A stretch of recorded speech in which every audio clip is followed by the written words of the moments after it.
Hi, I'm Gordon James, and this is Grey's Anatomy Post-Op. Throughout this series, we've taken a look at some of our favorite moments of Grey's Anatomy past. Today, not only do we get to celebrate the past, but we hopefully will get some insight into the future as well.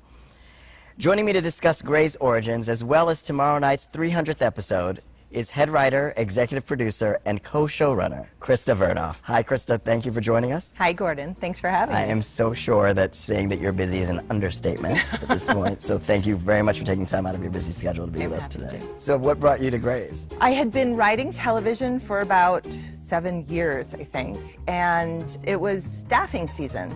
So Shonda brought me in for a staffing meeting, and I was sitting out in the lobby talking to Stacey McKee, who's now the showrunner on the new spinoff, and we started talking about American Idol. And I hear from inside the office, "Do not talk about American Idol without me."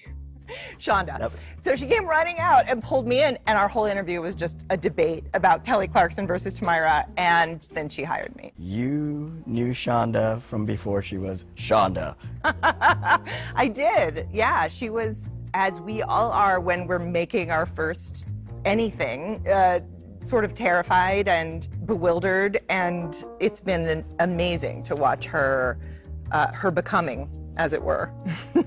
And so you delved in and wrote several key episodes. In the first season, you wrote the episode that everybody knows is the giant tumor episode. Good morning, Annie. How are you? This is Dr. Bailey, and these are my fellow interns. Dr. Karev, we refer to patients as Mr. I told him to call me Annie. Miss Connors makes me feel old and fat, which I am, but why feel that way? What was that like? Did you already have all of that set out? I think that that's how I ended up becoming Shonda's head writer. And the key to being successful in television as a television writer working for someone else is the ability to voice match. So my voice naturally matched Shonda's, and that's what I remember, is that when I wrote that script, she recognized that. Are you really as shallow and callous as you seem? Oh, you want to go out for a drink later and hear about my secret pain? Does that line ever work for you? Sometimes. I think it's the first time also that I wrote the word seriously onto the show. You basically changed the vernacular of America with that, because everybody says Well, seriously. I mean, I started, but Shonda took it home because it made her crazy when I said it in the writer's room all the time. She had just peppered it into a script like 15 times. You seriously think this is a good idea? I seriously think this is a way cooler surgery. Okay, seriously weird, seriously misguided. It's like, seriously, you're an intern, but it's seriously true. Seriously. She has a way of turning things up to 11. So another episode that you were nominated for an Emmy on was Into Like a Train. Yeah. What was interesting about that for anybody who was living under a rock and didn't see it? Well, we wanted to do a train wreck. Somebody had the idea that two people should be stuck together on a pole. Is this the craziest thing you've ever seen? Yeah. What I love about that episode, and I've been referencing it a lot this year as we work to claim a new, lighter comic tone in season 14, is that we're dealing with really heavy stuff, but the hour is largely comedy. Do we have a problem, Yang? Yes. No, sir. I'm thrilled to learn, and I'm grateful to be here. It's just that, sorry, his legs. What about them? They're both left. And it doesn't make you cry until it makes you cry. That keeps you laughing until you're crying.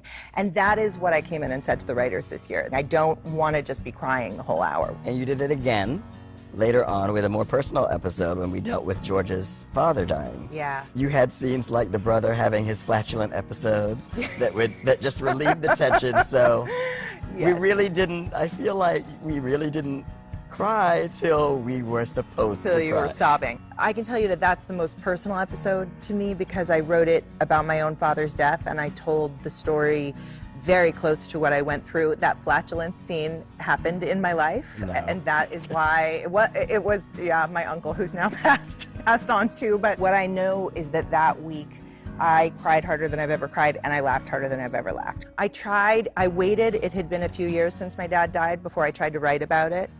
Was it cathartic for you in any way, or was Oh, it? totally. It was really cathartic. That show contains my favorite line that I've ever written for Grey's Anatomy, Which is I don't know how to live in a world where my dad doesn't. Yeah, thanks. I was crying on that one. Thank you for bringing it back Yeah. up again. So let's move on to something Yes. happier. When we're all distraught and going through the grieving process of George, you take us in one episode through the 30 days Yeah. after George's death. What was the process like, if you remember? Shonda Rhimes made the decision to hit George with a bus. And I said, please just he signed up for the Army. That is sad and scary enough. Please don't hit him with the bus. But Shonda wrote it, and then we sat in the room and we watched it together. And when Meredith put together that it was George, I stood up and shouted and burst into tears. I knew it was coming, and it was devastating. And so then I was tasked with, how do we come back from this? This show, I think, gives people a lot of opportunity to grieve, and a lot of really beloved characters have died, and by grieving fictional characters, maybe it gives us a little more vulnerability, a little more access to our own grief in real life, and a little more permission to feel it. You guys always touch on real life situations. When you get to an episode, for example, the one where they had the college shooting. Dr. Yang, can you tell me what your patient was wearing or where his clothes are? They were cut off at the scene. It was a green hoodie, jeans. Is he a redhead about 20? Yes. Chief, what's going on? The patient's a shooter. What I love about the writing on Grey's is you get this 360-degree look at each situation, each character. Is that intentional? Is that something everybody discusses in the writer's room? We didn't really tell the shooter's side of that story, but we focused a little bit on his mom. They found a suicide note in his jeans. And I didn't know anything. My whole life. Everything I ever knew is a lie. All these people he hurt. Does that make me a terrible person? I watch these things in the news and I think, oh my God, somebody raised that boy.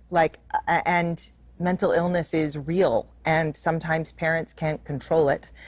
That was a complicated episode to write. And it was also your last episode that you wrote, correct? It was my last episode before I left. But I didn't watch the show for very long after I left because it made me sad, like there was a party going on without me. So you didn't follow anything? So I'd watched through the death of Mark and Lexi, and I sat at home crying like the fans. I mean, I was mad. The one where I wrote to Shonda and I said, you know, bravo, was when Christina's last episode.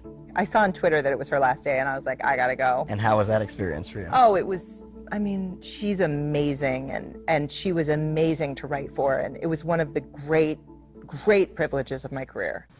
You are a gifted surgeon with an extraordinary mind. Don't let what he wants eclipse what you need. He's very dreamy, but he is not the sun. You are. What can we expect about the 300th episode? I can tell you, I created it a little bit as an Easter egg hunt for fans who've been watching for 14 years. So you're gonna see people you haven't seen in a long time, and I'll never tell you, you're gonna hear it. What if I, for the fans, mention a few characters, you just get one word to describe what their arc will be like? Okay, let's do it. Meredith. Medical superhero. Okay. Bailey. Bailey brings the drama. Dr. Weber. Brings the funny. All right. All right. I'm satisfied with that. Okay. I think they'll be satisfied with that. Thank you so much for coming on. Congratulations on all of these years of bringing us Grey's Anatomy. Thank you. We totally appreciate you. Thank you so much. I so appreciate everybody watching the show and continuing to support it, and I'm really grateful to Shonda for the experience, and to Ellen and Jim and Justin and Chandra for staying all these years. I'm running around set like it's season 2, and Ellen's like, you are too perky for season 14. She's like, you had a 7-year break, settle down. But I'm really happy to be back. We're glad you're back. Thank you. Thank you. To help prep for tomorrow night's 300th episode, go to abc.com and check out the Love Grace Hub for more throwback moments. Thank you so much for going on this journey with me. It's been a pleasure to me to be your guide down memory lane. And you know I wouldn't leave you hanging without a little something. So enjoy this exclusive peek at tomorrow's 300th episode, written by this fabulous lady of Grey's Anatomy. Bye, y'all.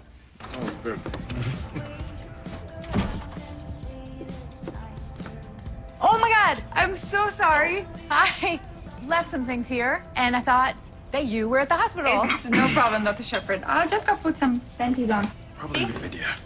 Yeah. See.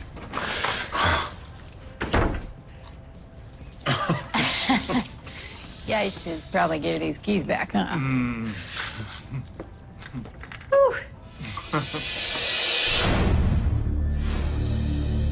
Catch every season of Grey's Anatomy, currently available on iTunes.